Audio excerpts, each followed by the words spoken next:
வாழ்க வையகம், வாழ்க வையகம், வாழ்க வளமுடன். குரு வாழ்க, குருவே துணை. குருவின் மலரடி போற்றி. சிந்தனையை உடல் நலத்தை சீரமைத்து உய்வித்த குருவே வாழ்க. தியானமே யோகம், யோகமே ஞானம். மெய்யன்பர்கள் அனைவருக்கும் மாலை வணக்கங்கள். இன்றைய புத்தக கலந்தாய்வின் சிந்தனை ஒரு எளிமையான சிந்தனை என்று தோன்றும். இந்த சிந்தனையை மிகவும் ஆழமாக சிந்தித்து பேசுகிற ஆசிரியர்களே குறைவாகத்தான் நான் பார்த்திருக்கிறேன். பொதுவாக இந்த தேவைகள் 3 என்பதை பசிதாகம், தட்பவெப்பத்திலிருந்து பாதுகாப்பு, உடல் கழிவுகளின் உந்துவேகம் என்று எழுதி போட்டு அதை எழுதிவிட்டால் முடிந்து விட்டது என்று அளவில் பயிற்சி நடத்துவதுதான் அதிகமாக இருக்கிறது. ஆனால் ஒரு முறை நான் முதல்நிலை அகத்தாய்வு பயிற்சி ஒரு ஊரில் நடத்திக்கிட்டு இருக்கிறேன். வாழ்க்கை தத்துவம் தொடங்கியாகிவிட்டது. இந்த தேவைகள் 3 என்பது அன்று மதியம் சாப்பாடு வரைக்கும் அந்த தேவைகள் 3 சப்ஜெக்ட் மட்டும்தான் முடிஞ்சிருக்கு. மிச்சம் 12ல் இந்த 3 ஆஃப் டே போயிடுச்சு. பயிற்சியாளர்கள்லாம் கேட்டாங்க, வாழ்க்கை தத்துவத்தை எப்போ முடிப்பீங்க சார்? முதல்நிலை அகத்தாய்வு பயிற்சியை நாளைக்கு ஞாயிற்றுக்கிழமை முடிச்சிருவீங்களா, அடுத்த வாரம் கண்டினியூ பண்ணுவீங்களான்னு கேட்டாங்க. அந்த அளவுக்கு இதில் ஆழமாக சிந்திக்க வேண்டி உள்ளது. ரொம்ப சிம்பிளான ட்ரெஸ்ஸு அப்படிங்கிற ஒரு சப்ஜெக்ட் தான். ஆனால் இப்பொழுது இருக்கக்கூடிய சமுதாயத்தில் இது நிறைய சிந்திக்க வேண்டியது மட்டுமல்ல, நமது ஆன்மீகம் என்ற பயிற்சிக்குள்ளாக இருப்பவர்கள் மாற்றம் செய்ய வேண்டிய ஒன்றாகவும் இருக்கிறது. இன்னொன்று என்னவென்று சொன்னால், நம் செயல் மாற்றத்தில் எது மிக மிக மிக சுலபமானது என்று சொன்னால் இதுதான் சுலபமானது என்பது என்னுடைய கருத்தாக இருக்கிறது. பசிதாகத்தில் கூட செயல் மாற்றம் அப்படிங்கிறதுல அந்த ருசியிலிருந்து இதிலிருந்து விடணும் அப்படிங்கிற அந்த ஒரு நிலையில் கூட மனிதன் கொஞ்சம் சிரமப்படுறான். அதிலிருந்து வெளியே வர்றது கூட கொஞ்சம் மனம் கொஞ்சம் யோசிக்கிறது, கஷ்டப்படுது. ஆனால் இந்த நிலையில் உடைகள் என்ற நிலையில் நாம் நம்மை மாற்றிக்கொள்வது என்பது நிச்சயமாக இயலக்கூடிய ஒரு காரியமாகத்தான் எனக்கு தோன்றுகிறது. ஏன்னா இது சமீப காலத்தில்தான் இது இவ்வளவு அதிகமாகி அந்த பதிவுகளினுடைய பழக்கத்தினுடைய பதிவுகள் ஒரு சமீப காலமாகத்தான் இது கூடியது.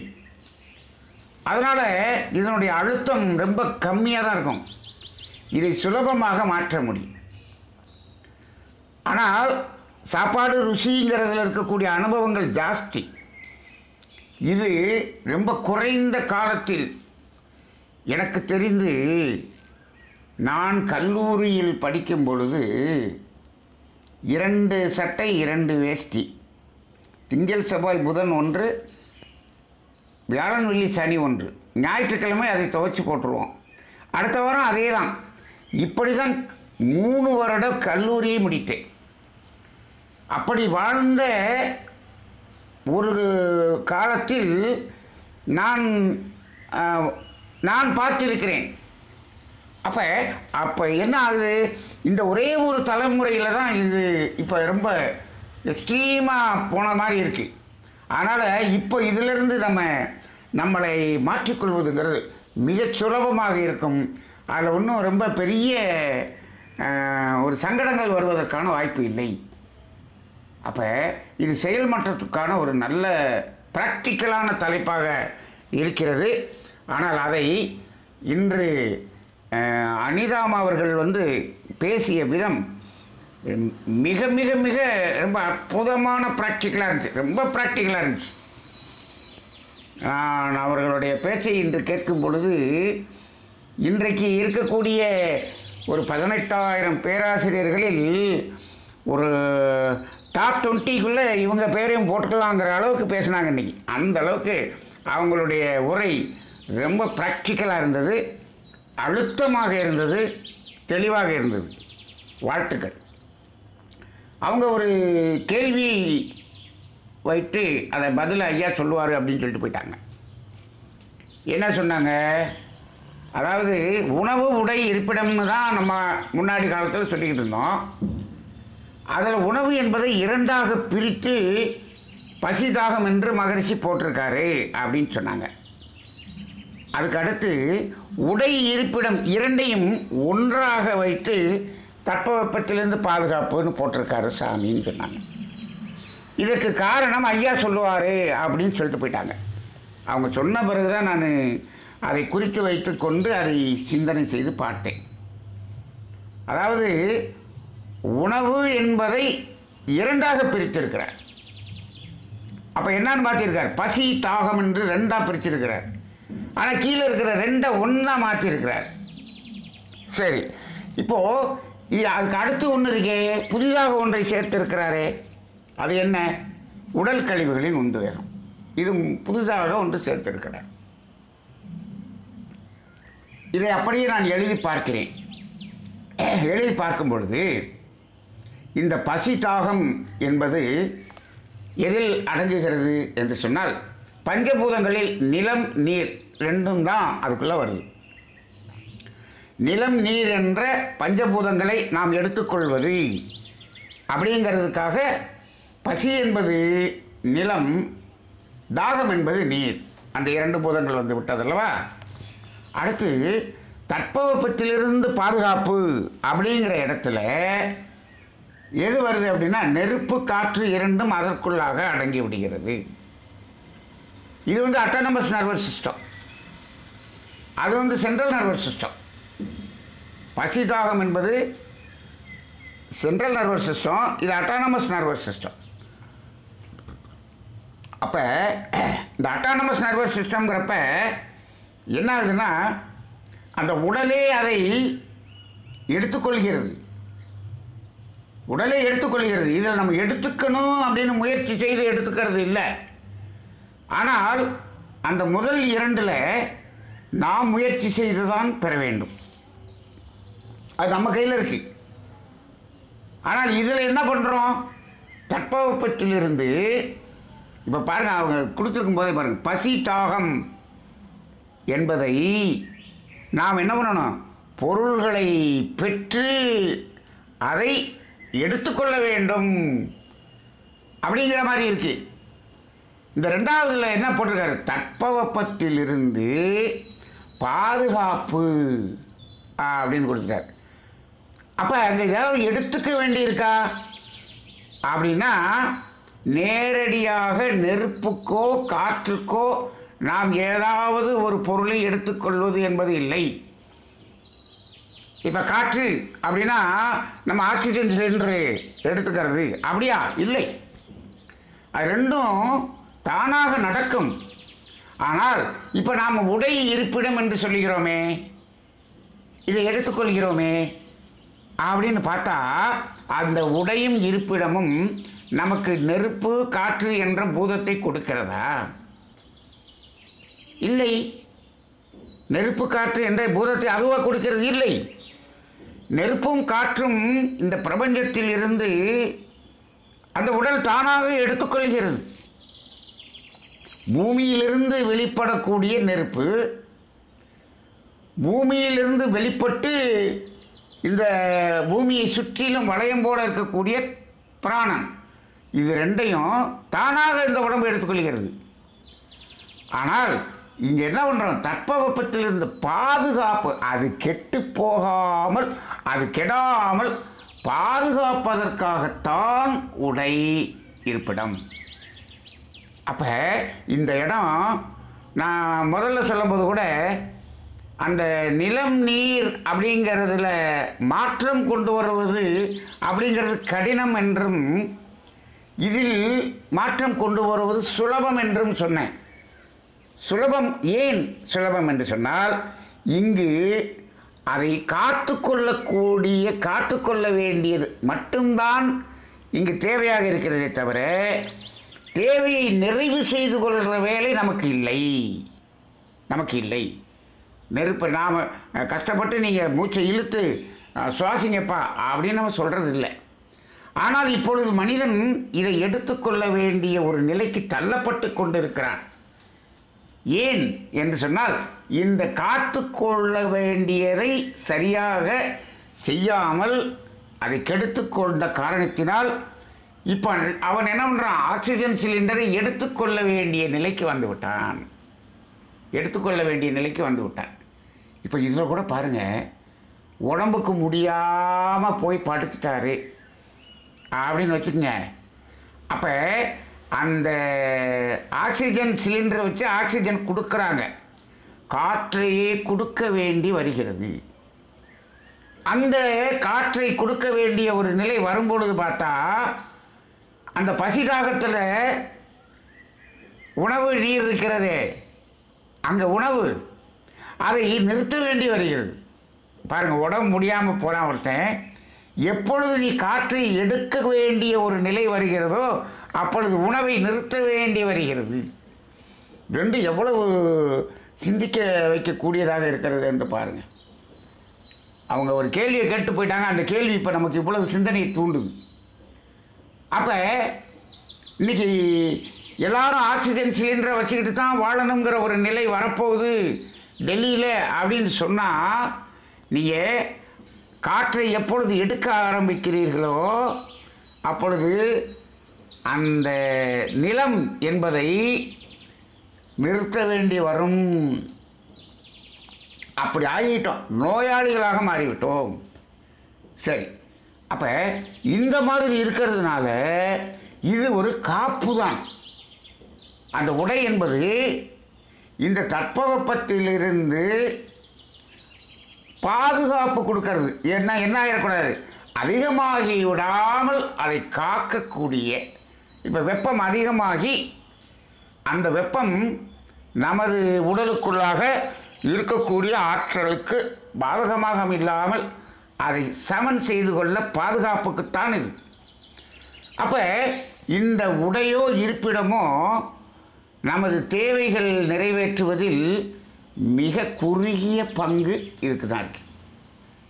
ஆனால் பசிதாகம் என்பதற்கு அதிகமான பங்கு இருக்கிறது. ஏனென்று சொன்னால், நாம் உணவு தயாரிக்க வேண்டும், அதை நாம் சாப்பிட வேண்டும், அதை செரிமானம் செய்ய வேண்டும், அது கழிவாக வெளியேற வேண்டும். இவ்வளவு ப்ராசஸ் இருக்கு. சமைக்க வேண்டும், நிறைய ப்ராசஸ் இருக்கு, இத்தனையும் இருக்கு. ஆனால் அது எத்தனை, ஒரு நாளைக்கு எத்தனை மணி நேரம், எவ்வளவு தேவைகளில் அதிகமாக இருக்கக்கூடிய அதுவாகத்தான் இருக்கிறது. ஆனால் தட்பவெப்பத்திலிருந்து பாதுகாப்பு அப்படி இல்லை. இப்போ காலையில் ஒரு ட்ரெஸ்ஸை போட்டோம்னா சாயந்தரம் வரைக்கும் அது பாட்டுக்கு அந்த ட்ரெஸ்ஸு அது பாட்டுக்கு இருக்குது, முடிஞ்சது. தட்பவெப்பத்திலிருந்து பாதுகாப்பு. இப்போ இருக்கிற கிளைமேட்டுக்கு இதை போட்டுட்டோம், ராத்திரி வந்தோமா ஒரு போர்வை வேணுமா பொத்திக்கிட்டோம், அவ்வளோதான். குடியிருக்கிற வீடு, அது ஒரு தடவை வீடை கட்டியாச்சு, இல்லை வாடகைக்கு வீடு பிடிச்சாச்சு, முடிஞ்சு போச்சு. அந்த பாதுகாப்பு என்பது இப்போ அந்த வீட்டுக்கு அட்வான்ஸ் கொடுத்து அந்த வீட்டில் இருக்கிற வரைக்கும் பாதுகாப்பு முடிஞ்சு போச்சு. அப்போ இந்த இரண்டும் ரொம்ப ரொம்ப ரொம்ப சிம்பிளாக நாம் நிறைவேற்றக்கூடியதாக இருக்கிறது. ஆனால் இப்பொழுது நடைமுறையில் பாருங்கள், உணவுக்கு எவ்வளவு நாம் செலவழிக்கிறோம், உடைக்கு எவ்வளவு செலவழிக்கிறோம், இதில் எது கூட இருக்கணும் அப்படின்னு பார்த்தா, நாம் எடுத்து உணவு உள்ள கொடுக்க வேண்டியது அதுதான் ஒரு வருட செலவில் நாம் உணவுக்கு அதிகமாக இருக்க வேண்டும், உடைக்கு என்ன பண்ணணும், அதை விட ரொம்ப கம்மியாக இருக்கணும். எனக்கு தெரிஞ்சு நிறைய இடத்துல இவர் உணவுக்கு சாப்பிடுவதை காட்டிலும் உடைக்கு அதிகமாக செலவு செய்யக்கூடிய ஒரு சமுதாயமாக மாறிவிட்டோம். அவ்வளோ காஸ்ட்லியான உடை வந்துவிட்டது. அப்படி ஆயிட்டோம் நாம். அப்போ வெறும் பாதுகாப்புக்கு கொடுக்க வேண்டிய அந்த தேவைக்கு இவ்வளவு செலவு அதிகமாக இருக்கிறது. அப்போ இந்த இடத்தில் தான் நாம் இதை சிந்தனை செய்து இதில் நாம் செயல் மாற்றம் செய்ய வேண்டும். செயல் மாற்றம் செய்கிறதுக்குரிய ஸ்பீச்சு நான் இப்போ பேசலை. ஏன்னு கேட்டால் அனிதாமா செயல் மாற்றத்துக்கு அவங்க பேசுனதுக்கு பின்னாடி நான் பேசணுமா அப்படின்னு ஒரு கேள்வியாகவே நிற்கிது. அந்த அளவுக்கு அவங்களோட உரை இருந்தது, அற்புதமாக இருந்தது. அவர்கள் உண்மையான தற்சோதனை அகத்தாய்வு பயிற்சி நடத்தியது போல் இருந்தது. நிறைய இடத்துல இந்த பயிற்சி நடத்தும் போது மாற்றம் வர வேண்டும் என்று சொல்லுவோமே, இவர்கள் பேசியது நம்மை மாற்றுவதாக இருந்தது, அவர்களையும் மாற்றுவதாக இருந்தது. ரொம்ப ரொம்ப அற்புதமான ஒரு உடை வாங்க போகும்போது எத்தனை கேள்வி கேட்க வேண்டும். மகரிஷி அவர்கள் ஆசை சீரமைப்பில் ஒரு ஆசை வரும் பொழுது தேவையா, வாய்ப்பு வசதி இருக்கிறதா, இது நன்மையா தீமையா, இது சமுதாயம் ஏற்றுக்க ஒரு 4 கேள்வியை கேட்டுட்டு அப்புறமேலு அந்த ஆசையை வச்சுக்கலாமா வேணாமான்னு பார்த்தாரு. ஆனால் இவங்க ஒரு ஆடை வாங்கணும் அப்படிங்கும்போது அதில் சில கேள்விகளை கேட்கணும்னு ஒரு பட்டியல் பார்த்தாங்க பாருங்க. இது இருக்கா, இப்படி இருக்கா, இப்படி இருக்கா, அந்த கேள்வி, அந்த 4 கேள்வியை விட அதிகமான கேள்விகள் இங்கே இருந்தது. இப்படி ஒரு கேள்விகளை கேட்டுட்டு அதை எடுக்கிறதா இல்லையான்னு முடிவெடுக்கணும் அப்படின்னு இந்த மாதிரியான ஒரு உரையை மகரிஷியிடம் கொடுத்திருந்தால் தற்சோதனை சப்ஜெக்டில் இந்த உடை என்ற இடத்தில் இந்த கேள்வியெல்லாம் கேளு அப்படின்னு அதை இன்க்ளூட் பண்ணுங்கன்னு மகரிஷி சொல்லியிருந்திருப்பார். இன்னைக்கு உண்மையிலேயே வேதாத்ரி மகரிஷியினுடைய ஆசீர்வாதங்கள் காந்த காலத்திலிருந்து அம்மாவுக்கு நிச்சயமாக கிடைக்கணும். அப்படி அந்த இத்தனை கேள்விகளை கேட்டுப்பா, அந்த ஒவ்வொரு கேள்வியும் very very very very practical, ரொம்ப ப்ராக்டிக்கலாக இருந்தது. அப்போ இப்போ அந்த வகையில் பார்க்கும்போது நாம் இந்த நிலம் நீர் என்ற பூதத்துக்கு செலவு பண்ணுவதை காட்டிலும் இதற்கு அதிகமாக பணத்தை செலவு செய்கிறோம். இது ரொம்ப சிந்திக்க வேண்டிய ஒன்றாக இருக்கிறது. அதிகமான காஸ்ட்லியான உடைகள், அது மட்டுமல்ல, இருப்பிடத்தில் இருக்கிறதுக்கு தட்பவெப்பத்திலிருந்து பாதுகாப்பதற்குத்தான் வீடு. அந்த வீடை கட்டியதை விட அதில் இருக்கக்கூடிய வசதிகளையும் ஆடம்பரங்களையும் பார்ப்பதற்கான ஜோடனைகளுக்கும் செலவு செய்யக்கூடிய பணம் இருக்கிறதே, அது எவ்வளவு அதிகமாக இருக்கிறது என்று பாருங்கள். அது அதிகமாக இருக்கிறது. இப்பொழுது அந்த அளவுக்கு ஜாஸ்தி ஆயிடுச்சு. ஆனால் அப்படி அந்த ஜோடனைக்காக செய்வதிலும் கூட என்ன ஆகிறது என்று பாருங்கள். இப்போ எப்படி இருக்கணும் என்று சொல்கிறோம்? வீடு அப்படியே செவுத்த தடவுனா அப்படி பளபளன்னு இருக்கணும், வலுவலுன்னு இருக்கணும். அதுக்காக என்ன பண்ணுறோம்? அது மாதிரி பெயிண்ட் வாங்குகிறோம். இந்த பெயிண்ட்டை நேராக முதல்ல அடிக்கிறோமா? இல்லை. எல்லா வீட்லேயும் ஒரு பெரிய அடிமட்டமான ஒரு வேலையை நாம் செய்து கொண்டு இருக்கிறோம். என்ன என்று சொன்னால், வீடு கட்டியவுடன் உட்புற சுவர்களுக்கு பட்டி பார்க்கறது அப்படின்னு ஒன்று பார்க்குறாங்க. பட்டி பார்க்கறதுனா என்ன அப்படின்னா, இப்போ நம்ம உடம்புல சோப்பு போட்டு குளிக்கிறோம் இல்லையா? இந்த சோப்பு போட்டு குளித்தா நல்லதுன்னு சொல்லுவாங்க. ஆனால் இயற்கை ஆழ்வர்கள் என்ன சொல்கிறாங்க தெரியுமா? இந்த சோப்பு போட்டு வலுவலுன்னு அந்த சோப்பை போட்டு தேய்ச்ச உடனே இந்த உடலில் இருக்கக்கூடிய அந்த வேர்வை துவாரங்கள், வெளியே வரக்கூடிய வேர்வை துவாரங்கள், மூச்சு வாங்கக்கூடிய காற்றோட்டம் போய் வரக்கூடிய துவாரங்களை எல்லாம் அடைத்து விடுகிறோம் என்று சொல்லுவாங்க. அப்போ அந்த மூச்சு வாங்குகிற வேலையை நிறுத்துகிற மாதிரி ஆகிப்போகுது. இந்த மாதிரி சோப்பு போட்டு அதை அந்த ஓட்டையை அடைக்கிற மாதிரி இந்த பட்டி பார்த்துட்டோம் அப்படின்னு வச்சுக்கோங்களேன், அந்த சுவர் மூச்சு வாங்குவதை நிறுத்திவிடும். மூச்சு வாங்க முடியாது. எங்க சுவர் வீட்டினுடைய சுவர் மூச்சு வாங்குமா? ஆமாம், இந்த வீட்டினுடைய சுவர் மூச்சு வாங்கும். இதை பழைய காலத்து கொத்தனாரை போய் கேட்கணும். அதுக்காக தான் எனக்கு வந்து செங்கல் வச்சு கட்டணும். இன்னைக்கு சிமெண்ட் கல் வச்சு கட்டுறாங்க, மூச்சு வாங்காது. மணல் வச்சு கட்டணும், இன்னைக்கு எம்சாண்ட் வச்சு கட்டுறோம், மூச்சு வாங்காது. அப்போ என்ன வச்சு கட்டிட்டோம்? சிமெண்ட் கல்லை வச்சு எம்சாண்டை வச்சு கட்டிட்டு அதில் பூச்சை பூசிட்டு அதுக்கு மேலே இந்த பட்டி பார்த்துட்டோம்னா சுத்தமாக மூச்சு வாங்கவே வாங்காது அந்த கட்டடம். அப்போ என்ன வராது? அந்த கட்டடத்தின் வழியாக காற்றோட்டமும் காந்த ஓட்டமும் வீட்டுக்குள்ளே வரவே வராது. அப்போ என்னாச்சு?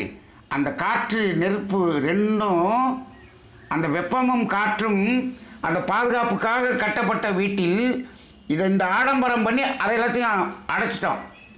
காந்த ஓட்டமும் அதில் இருக்காது, ஆகாயம் என்ற பூதமும் வராது. அப்போ இது எல்லாத்தையும் அடைச்சி வச்சுட்டு எது உள்ளே வருகிறது? ஸ்விக்கி, ஊபர் இதெல்லாம் வருது, பிரியாணியாக வருது. இன்றைக்கி நியூஸில் பெரிய நியூஸ், இந்த ஒரு வருடத்தில் ஸ்விக்கி சொமேட்டோவில் அதிகமாக இந்த வருடம் எது ஆர்டர் ஆகிருக்கு அப்படின்னு ஒரு ஸ்டாட்டிஸ்டிக்ஸ் எடுத்து பிரியாணி அப்படின்னு அதை பெருசாக நியூஸில் வேற காமிக்கிறான். இதெல்லாம் உள்ள வருது. அப்போ ஸ்விக்கிலேருந்து பிரியாணி வீட்டுக்குள்ளே வந்துடுது. ஆனால் வீட்டுக்குள்ளே காற்று வரவில்லை, காந்தம் வரவில்லை, வெப்பம் வரவில்லை, எல்லாத்தையும் அடைச்சி வச்சிட்டோம். எதுக்கு? வீட்டினுடைய அழகு. யாராவது வந்தால் வீடு பளபளன்னு அப்படி சும்மா பெயிண்ட் அடித்து அப்படி காமிக்கிறோம். இப்படி ஆகிவிட்டோம். அப்போ இப்போ பாருங்கள், பசிதாகத்தை விட தட்பவெப்பத்திலிருந்து பாதுகாப்புக்கு நாம் அதிகமான பணத்தை செலவழித்து கொண்டு நாம் அந்த தட்பவெப்பத்திலிருந்து பாதுகாப்பு பண்ணலை, தட்பவெப்பத்திலிருந்து நாம் பாதுகாப்பை கெடுத்து கொண்டிருக்கிறோம். அப்போ அந்த காற்று சக்தியும் நெருப்பு சக்தியும் சமநிலைக்கு நமக்கு வருவதை கெடுத்து கொண்டிருக்கிறோம். சரி, உடல் கழிவுகளின் உந்துவகம்னா என்ன? உடம்புல கழிவு தேங்காமல் என்ன ஆயிடணும்? அது உடனுக்குடன் வெளியேற வேண்டும். இது ஒரு தேவைன்னு சொல்லியிருக்காரு இல்லையா? இது எந்த பூதம் என்று சொன்னால் எனக்கு இது ஆகாயம் என்ற பூதம் என்று தோன்றி. எப்படி? அங்கே 4 பூதம் வந்துருச்சு இல்லையா? இந்த ஆகாயம் என்ற பூதம் தான் 3வது. ஏன் அப்படி அப்படின்னா, இந்த ஆகாயம் என்ற பூதம் எங்கே இருக்கிறது? அதுதான் உயிராக இருக்கிறது. அதுதான் உயிராக இருக்கிறது. உயிர் எங்கே இருக்கிறது? உடலில் இருக்கிறது. உடலில் எங்கே இருக்கிறது? உடல் முழுவதும் இருக்கிறது. அப்போ உடல் முழுவதும் உயிர் இருக்கிறது அல்லவா? உயிர் துகள்கள், அவ்வளவு உயிர் துகள்கள் நிறைய இருக்கும்போது அதிலிருந்து உற்பத்தி ஆகிறது தான் காந்தம். சரி, இப்போது இந்த உடல் கழிவுகள் அங்கே உடம்புல தேங்கிடுச்சின்னு வச்சுக்கோங்க, வெளியில் போகலை அப்படின்னு வச்சுக்கோங்க. அப்போ அது என்ன பண்ணுச்சு? இந்த உடம்புல ஒரு 20% ஆஃப் தி இடத்தை அது அடைத்து நிற்கிறது, வெளியே போகாமல். அப்போ அதை அடைச்சி நின்றுச்சுன்னா அந்த 20% இடத்துல இருக்க வேண்டிய ஆகாயமாகிய அந்த உயிர் துகள்கள் என்ன ஆகாது? அங்கே இருக்காது, வெளியில் போயிடும் இல்லையா?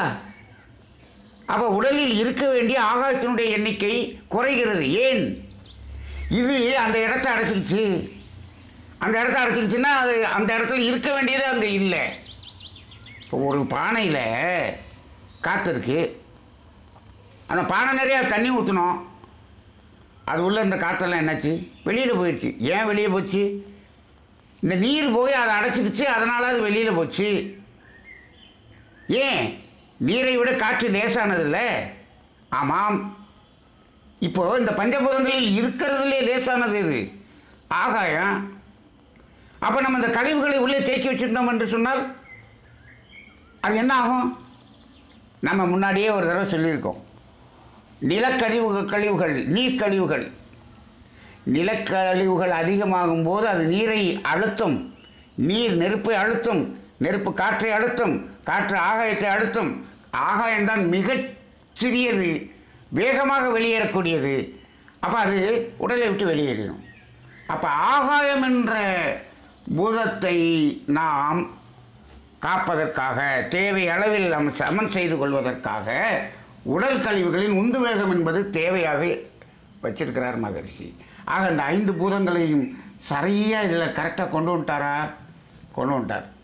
இன்றைக்கி இன்னைக்கு அம்மா வந்து இந்த ஒரு கேள்வியை கேட்டு இந்த ஒரு சிந்தனையையும் நமக்கு தூண்டி விட்டார்கள்.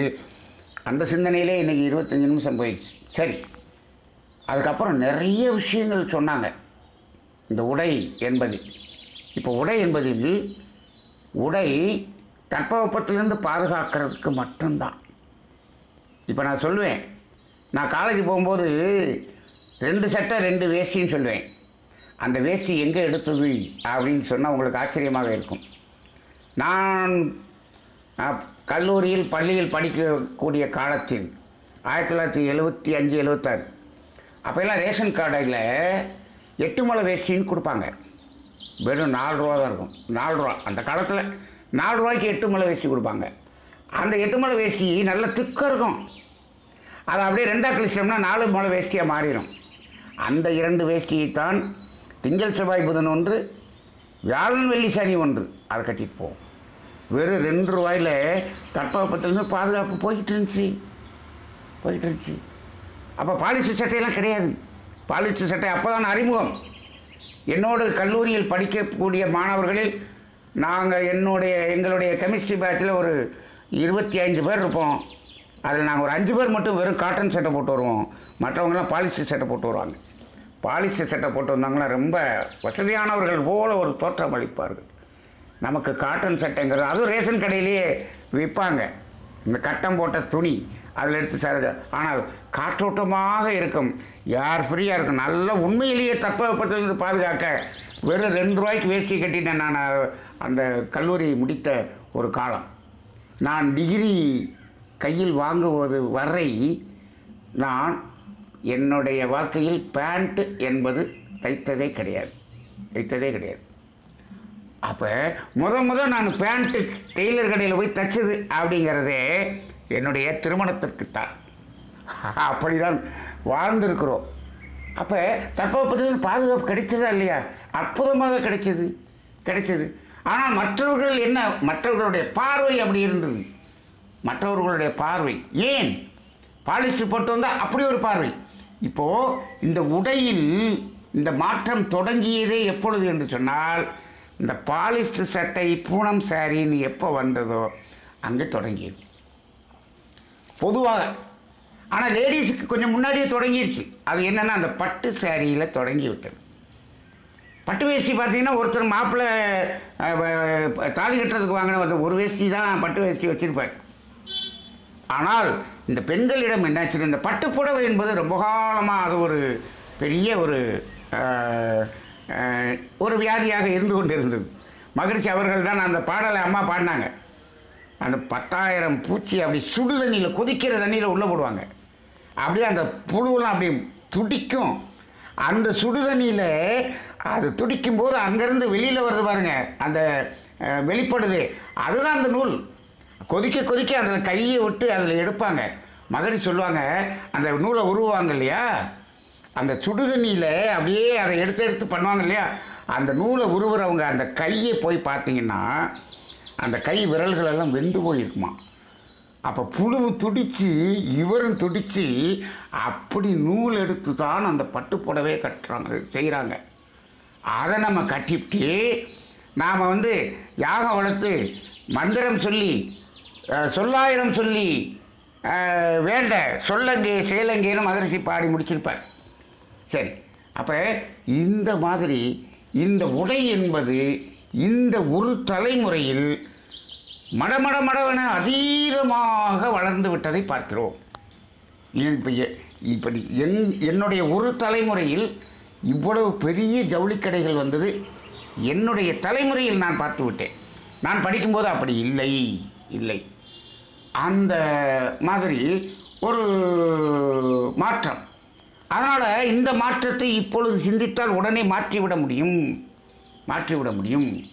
அப்போ அந்த அடிப்படையிலே இப்பொழுது நாமெல்லாம் இப்போ ஆன்மீகத்தில் அப்படி பயிற்சி இப்படி பயிற்சி என்னென்னமோ பயிற்சியெல்லாம் அப்படி சும்மா பெரிய ஒரு அட்ராக்ஷன்லாம் கொடுக்குறாங்க. மார்கழி மாதம் இத்தனை தவம் செய்து இப்படி பண்ணால் அப்படியே என்லைட்மெண்ட் அடைந்து விட்டு இதெல்லாம் அப்படியெல்லாம் ஒரு மாதத்துலனா அப்படியெல்லாம் முடியவே முடியாது. இப்போ நம்ம என்ன பண்ணலாம், ஒரு முடிவு எடுக்கலாம். என்ன முடிவு எடுக்கலாம்? இப்பொழுது நம்மளிடம் இருக்கக்கூடிய அந்த துணிகளை பாருங்கள்.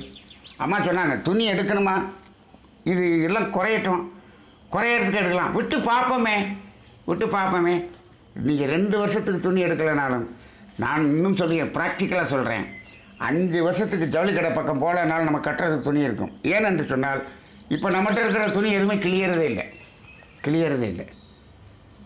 நான் 7 வருஷத்துக்கு முன்னாடி வாங்கின பேராசிரியர் ஜிப்பா இன்றைக்கி வரைக்கும் அதை போட்டுவிட்டு தான் நான் கிளாஸ் நடத்திக்கிட்டு இருக்கேன். 7 வருஷத்துக்கு முன்னாடி வாங்கின 400 ரூபாய்க்கு வாங்கின ஜிப்பா இன்றைக்கி வரைக்கும் போட்டுக்கிட்டு நடத்திக்கிட்டு தான் இருக்கேன். என்ன சார், அந்த பழைய ஜிப்பாவை போட்டுக்கிட்டு நடத்துகிறீங்க? ஜிப்பா அங்கே முக்கியம் அல்ல, நாம் பேசுகிற பேச்சு தான் முக்கியம். இப்போ நம்ம இன்றைக்கி இந்த தத்துவத்தை எப்படி சொல்லுகிறோம் என்பதுதான் முக்கியம், சொல்லுதான் முக்கியமே தவிர நான் போட்டிருக்கிற ட்ரெஸ்ஸு முக்கியம் அல்ல. அது ஒரு தட்பவெப்பத்திலிருந்து பாதுகாப்பதற்கு தானே. அப்போ இது கிளியறதே இல்லை, அப்படி இருக்கிறது. அதனால் இது சுலபமாக இருக்கக்கூடியது. எங்கள் மன்றத்தில் இருக்கக்கூடிய நம்ம பார்வதி சுரேஷ் அவங்க 2 வருடமாக தீபாவளிக்கு துணி எடுக்கக்கூடிய பணத்தை அவர்கள் என்ன பண்ணுறாங்க, அறக்கட்டளைக்கு வருஷத்துக்கு தீபாவளி ஆச்சுன்னா கரெக்டாக 10,000 கொண்டு வந்து கொடுத்துறாங்க. என்னன்னு கேட்டால், துணி எடுக்கிறத அவங்க குடும்பமே நிறுத்தி விட்டு 2 வருடமாக நிறுத்தி இருக்கிறார்கள். அந்த 10,000 கரெக்டாக கொண்டு வந்து கொடுத்துறாங்க. போன வருடம் அவர்கள் கொடுத்த 10,000 தான் நம்ம வாடிப்பட்டிக்கு உரிய அந்த மஞ்சள் துண்டு முழுவதும் அவங்க தான் வாங்கி கொடுத்தாங்க. இந்த வருடம் 10,000 ரூபாய் தீபாவளி கொண்டு வந்து கொடுத்துட்டாங்க. அதை அவர்களுடைய அறங்காவலர் நிதியாக ட்ரஸ்ட்டு ஓப்பன் பண்ணோடனே வச்சுக்கங்கன்னு கொடுத்துட்டாங்க. அப்போ நம்ம பல வருடங்கள் எடுக்கவில்லை என்று சொன்னாலும் முடியுது. ஆனால் ஒரு வாரம் சாப்பிடாமல் இருக்க முடியுமா? முடியாது. 3 நாளைக்கு சாப்பிடாமல் இருக்க முடியுமா? முடியாது. இங்கே 5 வருடம் எடுக்கலைன்னாலும் இந்த பாதுகாப்பு குறையாது எப்படிங்கிற அளவுக்கு இருக்குது. அப்போ நம்ம தற்சோதனையில் சுலபமாக நாம் நடைமுறைப்படுத்தக்கூடிய ஒரு தலைப்பு இந்த தலைப்பாக இருக்கிறது. ரொம்ப சிம்பிள் சப்ஜெக்ட் தான். ஆனால் கர்ம வினையை குறைப்பதற்கு நாம் முதல் படி எடுத்து வைக்கிறதுக்கு இது ரொம்ப உதவிகரமாக இருக்கும். ஏன்னு கேட்டால் அவங்க ஆரம்பத்திலே சொன்னாங்க, தேவைகள் 3இல் எப்பொழுது மீறுகிறோமோ அங்குதான் கர்ம வினை தொடங்கும் இடம். அப்போ இப்போ இந்த கர்ம வினை கழிக்கும் இடமும் அதை குறைப்பது தானே. அப்போ இதில் சுலபமாக இருக்கா? அப்போ கர்ம வினையை குறைப்பதற்கு இப்போ உடனடியாக நாம் ஒரு நடைமுறைக்கு கொண்டு வரக்கூடியது இது மிக சுலபமான வேலையாக இருக்கிறது. இன்னும் இதை எந்த அளவுக்கு குறைக்கலாங்கிறது அவரவர்களுடைய பார்வையில் விட்டு விடலாம். அப்போ அந்த அடிப்படையிலே இவங்க இன்னொன்று கூட சொன்னாங்க, வீட்டில் அடுக்கி வச்சிருக்கிற அந்த துணி, இந்த துணியினுடைய வேல்யூவில் இருக்கக்கூடிய 1,00,000 நம்ம பேங்க்கில் போட்டிருந்தா அது பாட்டுக்கு ஒரு ஆபத்துக்காக உதவும். ஏதோ ஒரு இன்ட்ரெஸ்ட் சின்னதாக இருந்துட்டு அது சமுதாயத்தில் அந்த பணம் சுற்றி கொண்டு இருக்கும். இங்கே என்ன இருக்குது, பீரோவில் தேங்கி கொண்டு இருக்கிறது, அது சுற்றி கொண்டு இருக்கும். அப்போ சுற்றி கொண்டு இருக்கும்போது அது பாய்சன் ஆகாது. அப்படி அந்த ஒரு கருத்தையும் அவர்கள் கூறினார்கள். ஒரு காலத்தில் இந்த பண்டிகைக்கு மட்டும்தான் துணி எடுப்பது என்று இருந்தது. அப்படி அது அப்படியே இருந்திருந்தால் இப்பொழுது இவ்வளவு சேர்ந்து இருக்காது. இதை முதலில் இந்த மாற்றத்தை ஏற்படுத்தியது ஆடி தள்ளுபடி என்று நினைக்கிறேன். பண்டிகை இல்லாத காலங்களில் எடுக்க வைக்கக்கூடிய ஒரு தூண்டுதலை கொடுத்து அப்படியெல்லாம் சமுதாயத்தை கெடுத்த மாதிரியான ஒரு நிலை வந்தது. அன்னை லோகாம்பாள் அவர்களுக்கு ஒவ்வொரு தீபாவளிக்கும் என்ன பண்ணுவாங்கன்னா, அன்பர்கள் சாமிஜிகிட்ட கொண்டு போய் அம்மாவுக்கு இந்த சேலைன்னு சொல்லி கிஃப்ட் மாதிரி கொடுத்துட்டு போயிடுவாங்க. இங்கேருந்து 4 சேலையை கொடுத்து விடுவார் சாமி. 4 சேலை கொடுத்து விட்டா அம்மா என்ன பண்ணுவாங்கன்னா, 4 சேலையை யாருக்காவது கூப்பிட்டு கொடுத்துட்டு இந்த 4 சேலை உள்ளே வந்துச்சுன்னா 4 சேலை அங்கே கொடுத்துருவாங்க. இப்போ நம்ம எப்படி செம்பரம்பாக்கம் ஏரி அது கொள்ளளவுக்கு இன்னும் ஒரு அடி தான் இருக்குது. அப்போ என்ன பண்ணிடுறாங்க, முதல்ல திறந்து விட்டுரு, அங்கே எவ்வளோ வருதோ வர்றதுக்கு வெளியில் போகிறதுக்கும் சமமாக இருக்க வேண்டும் அப்படின்னு திறந்து விட்டுறாங்க. திறந்து விடாமல் இருந்திருந்தாங்கன்னா டேம் உடைஞ்சி போய் என்ன இருக்கும், ஏரியா முழுவதும் முழுக்க தண்ணீர் வீடையே முங்குற அளவுக்கு வந்திருக்கும். அப்போ அங்கே என்ன செய்கிறோம், அங்கே வர்றதுக்கும் வெளியே போகிறதுக்கும் அந்த மாதிரி அன்னை லோகாம்பாள் ஒரு 4 சேலை வந்துச்சுன்னா 4 சேலையை யாருக்கா கொடுத்துருவாங்களாம். அப்படி வாழ்ந்த ஒரு வாழ்க்கையை வாழ்ந்து காண்பித்தார்கள். அந்த அடிப்படையிலே இந்த உடை என்பது ஆடம்பரமா அத்தியாவசியமா அப்படின்னா இது அத்தியாவசியமானது தான். அதை ஆடம்பரமாக நாம் இந்த சமுதாயத்துக்காக பிறருக்காக பிறரிடம் நாம் ஒரு பொறாமை அலையை வாங்குவதற்காக அதை ஆடம்பரமாக மாற்றிவிட்டோம். இதை நாம் தான் மாற்றிவிட்டோம். இன்றிலிருந்து இதில் ஒரு சிந்தனைக்கு வருவோம். இப்போ மார்கழி மாதம் ஒரு மாதம் அந்த ஞானம், அந்த யஜ்ஞம், இந்த யஜ்ஞம் என்னென்னமோ பண்ணி இதெல்லாம் பண்ணி அப்படின்னு சொல்கிறாங்க. அதுவெல்லாம் சும்மா நம்ம ஒரு மேலோட்டமாக அப்படி காண்பிக்கக்கூடியது. எந்த மாற்றமும் நடக்காது. ஆனால் இதை மாற்றி காமிங்க. நம்ம ப்ராக்டிக்கலாக நம்ம மாற்றணும் அப்படிங்கிறதான் நம்மளுடையது. பெறுவது என்பதே கிடையாது. இந்த மார்கழி மாதம் என்பது மார்கழி மாதம் ஆன்மீக மாதம். இந்த ஆன்மீக மாதத்தில் விடுவது என்பதற்குத்தான் இந்த மாதம். ஆனால் ஆன்மீக மாதத்தில் அப்படியே தவம் செய்து எல்லா வளங்களையும் பெருக்கிக் கொள்வோம் என்றால் அது கர்மவினை பெருக்கக்கூடிய மாதமாக மாற்றிக்கொண்டிருப்பதாக எனக்கு தோணுகிறது. இந்த மார்கழி மாதத்தில் ஆன்மீக மாதம் என்று சொன்னால் நம்மிடம் இருக்கக்கூடியதிலிருந்து விடுதலை விலக வேண்டும். கர்மவினை விலக வேண்டும். கர்மவினை விலக வேண்டும் என்று சொன்னால் நம்மிடம் இருக்கக்கூடிய பொருள்களிலிருந்து விலகுதல் வேண்டும். நம்மிடம் இருக்கக்கூடிய உணர்வுகளிலிருந்து விலகுதல் வேண்டும். நம்மிடம் இருக்கக்கூடிய தன்முனைப்பிலிருந்து விலகுதல் இருக்க வேண்டும்.